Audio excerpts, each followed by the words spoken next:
کسی علاقے میں ایک آفیسر تھا تو وہ سب حرام مال اکٹھا کرتا تھا، تو کوئی کسی کی ضرورت ہی نہیں تھی اس سے بات کرنے کی۔ تو ایک بوڑھی اماں تھی، وہ بڑی حق بات کہنے کا مزاج رکھتی تھی، تو ان کی مرغی مر گئی، تو اس کے گلے پہ چھری چلا کے نا تو اس آفیسر کے گھر دے آئی دیسی مرغی۔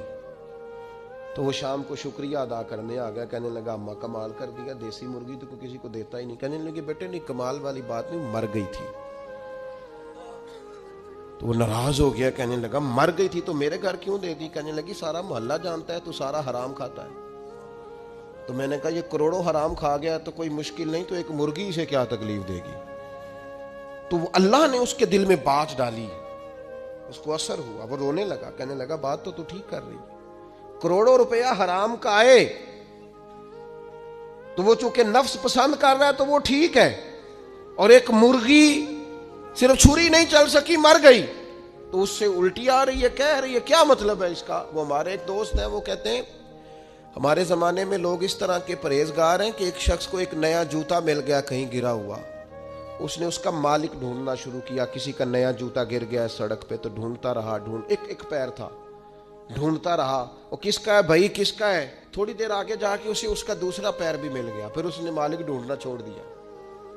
پہلے وہ نیک تھا کیونکہ ایک جوتا تھا نا، پہن نہیں سکتا تھا، جیسے ہی اسے اتنی تکلیف کی بات ہے امت مسلمہ میں، نفس کی خواہش کو خدا بنا لیا، جو تیری طبیعت میں آئے ویسے ماں باپ کو تو وقت نہیں دے سکا، ویسے اگر تجھے کہا جائے کہ ماں باپ کی طرف سے کسی یتیم بچے کا خرچہ اٹھا لے وہ تو نہیں اٹھا سکتا، تیرے ماں باپ چلے گئے ان کی وجہ سے تو کسی غریب بہن بھائی سے تعاون کر تاکہ ماں باپ خوش ہوں، اصالِ ثواب وہ تو نہیں کر سکتا۔ دیکھیں چیلم پہ 50 پکیں گی، جو کہ پتہ چلے نا برادری کو کہ جناب نے چیلم کیا۔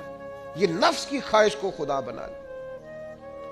سیاسی افطاریاں ہو رہی ہیں، کسی کی نیت پر شک نہیں، اچھی نیت سے لوگ افطاری کراتے ہوں گے، لیکن وہ گھروں کا بھی تو ہمیں پتہ ہے نا کہ جہاں لوگ آٹا بھی اس لیے تھوڑا پکاتے ہیں کہ کل بھی اس کی ضرورت ہے۔ وہ محلے کے گھر نظر نہیں آتی؟ افطاری کے لیے ایک سجن بلایا جو پہلے کروڑ پتی، اور بلایا کہاں سے؟ لاہور سے، اسلام آباد سے، فیصل آباد سے، تو جو تیرے ارد گرد تھے۔ نفس کی خواہش کو خدا بنا لیا۔ بندہ مومن کی یہ شان نہیں ہے۔